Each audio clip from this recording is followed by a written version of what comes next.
Hi, welcome back channel, TrainStation2. Alright, that gives you the update for the spring season using the video by the Pixel Federation. Dear station managers, welcome to another special episode of Station Announcements. Spring season is about to begin in the unions, and there is a lot that is going to change for you. We have listened very closely to what you had to say about the unions, and now we are introducing a few enhancements that wouldn't be possible without your valuable feedback. The union jobs turned out to be a hard nut to crack, didn't they? That is why spring jobs will consist of 2 story jobs with normal difficulty and 3 random jobs that will be easier to finish. What is more, the trade center production requirements have been lowered, so we will get the job materials a bit faster. The availability of the union upgrade parts has been questioned a lot. Don't worry this time. You will get more upgrade parts from the rebalanced season pass. Since the upgrade requirements of the union trains have been rebalanced either, you will have a chance to upgrade them more often. Speaking of trains, some brand new trains have been prepared for the new season, and we hope you will add them to your collection. It will be a lot of hard work to upgrade them, but new train part boxes in the Union shop will certainly help you with this. The silver and gold boxes will contain Union parts as well, so make sure you check the Union shop to grab them regularly. There's one more important piece of information for you.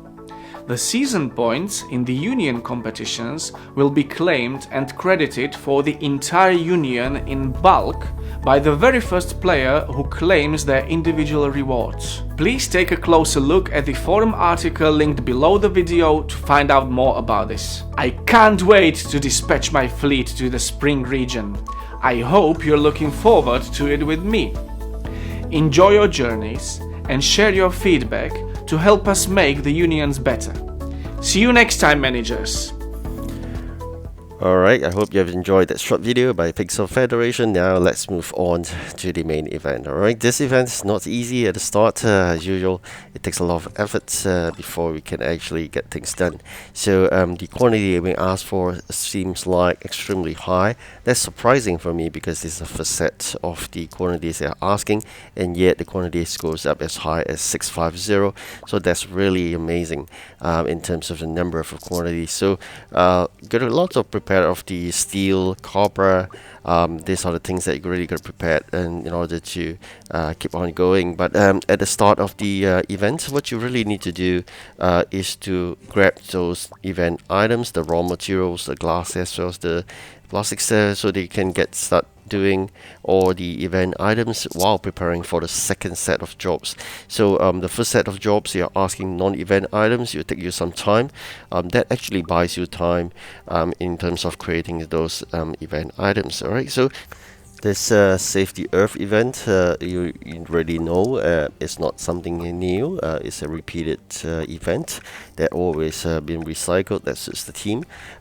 As usual, you just got to work hard in the competitions by making sure you have a lot of those items built up before the start of the event. So if you're thinking about how to prepare for the second competitions, what you really got to do is in between the 2 events competitions, 1 day break, you really have to build lots of those event items and put them in the store.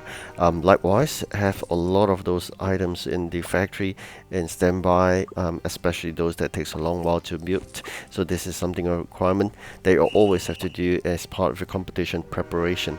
So besides all this, you got to do the train upgrades, dispatchers unlocking. If you're asking about dispatchers unlocking, it takes you a lot of effort to reach the midpoint of your level. So for me, it would be 750. I'm currently at 737, so it takes me another 13 levels in order to reach the midpoint.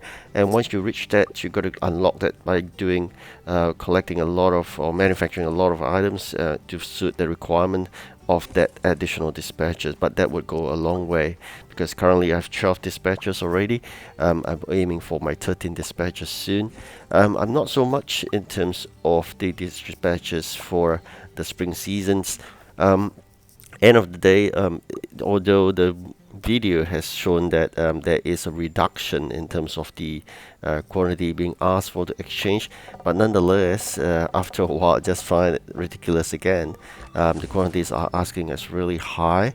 Then you exchange for a tiny bit of those spring season kind of items. So really, you got to make sure what you want. I mean, for me, in terms of event like this, I really want is to prepare to get all the 2 legendaries you can find in the event Safety Earth, and of course, if I could, I may want to get a few more. Either the common rare or the epic train, special bidding, and of course the gold. Right, so I'm working really hard. As you can see earlier, towards this Tokyo job. That's to unlock the gold mine in Tokyo, Japan. So this is really something you're gonna work with when you reach 10, I will say. Apparently, region 10 works very differently from the rest. You gotta unlock the gold mine. Probably because I played this game for a while, probably all this has changed for now. Wherever you go to new region, you gotta unlock the gold mine. I'm not too sure. Maybe you can let me know in the comments. But that's the first experience I have getting into region that need to unlock the gold mine. So as I mentioned earlier, preparations for the event, first competitions or even subsequent ones, you really have to build a lot of this in the recycling factory, the event factory. As usual, upgrading 2 slots is a must. It cost me 110 gems from all those hard-earned video watching events. Right, so building a lot of these raw materials is a must because it is a subcomponent, these plastic pellets for the other event items. So you're going to make sure you can build lots of those plastic pellets in order to fulfill that requirement as a subcomponent of building the rest of the 3 items. Alright, so as usual, the hard work in making sure you have lots of copper, because every set of 80 copper takes half an hour. So these are the things you can prepare beforehand. Otherwise, you'll face a difficulty of fulfilling 650 copper. So these are the things, and steel is something you're constantly build, because steel will be a subcomponent of the event items as well. So make sure you have lots of this steel and copper. Gold, make sure you collect it every 4 hourly if possible. Of course, do not disrupt your sleeping time. Temporary dispatches came into the handy use. If you want to repeat the 1 hour temporary dispatches for another hour, there's a small trick to this. There's 2 ways of doing. One is a very straightforward way, which is keep on playing the game for an hour, and the last minute you send it out. So in other words, you're using him for 2 hours in that aspect. The other way is slightly more tricky. You got to make sure you send out all your dispatches, like me, 12 dispatches out before I claim that 13 dispatches like 5 minutes apart. So set the timer, and 1 hour later, when the 12 dispatches comes back, you have about 5 minutes more before the expiry of the 13 dispatches, a temporary one. Spend 1 gem when it's close to left with 1 minute before expiry. Then you can pull back your dispatches, send it out again. So that's how you use it for another hour. Alright, so that's for the 2 hours temporary dispatches for you. Okay, this is a tiny trick with 1 gem. The other things about making efforts to try to fight strong competitors is that it all depends on luck. But if you want to just face one tough competitors versus a whole string of tough competitors, the only way is to start late. How late you'll be asking? If it's 10 to 12 hours late, do not on the game after you have completed your first competitions, and you just got to work hard for the remaining day. But before, just like the for time of starting of the second competition, you got to off the game and not on it again 10 or 12 hours later, because no matter what, you do not click on the event map. The moment you enter in the game, you would have already considered as participating in the competition, so you would not be able to start late strategy. So starting late strategies just let you eliminate those really tough competitors, but luck comes into play. Most of the time I'll hit with one very tough competitor like this one, the first competition. Likewise, I have one here that's really strong. The only way to beat it is to be consistently set a timer to make sure you can lock in the game to clear the stuff. Preparation work, resource prioritization is all about this game. So preparation I've already explained a lot. Prioritization is something I'm going to explain next.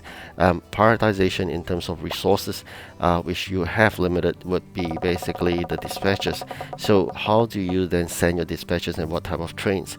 So always send the trains with the highest capacity. So need not do complete a single job just to make sure you send the higher capacity with the dispatches. Alright, thank you for watching. Do like and subscribe. Goodbye.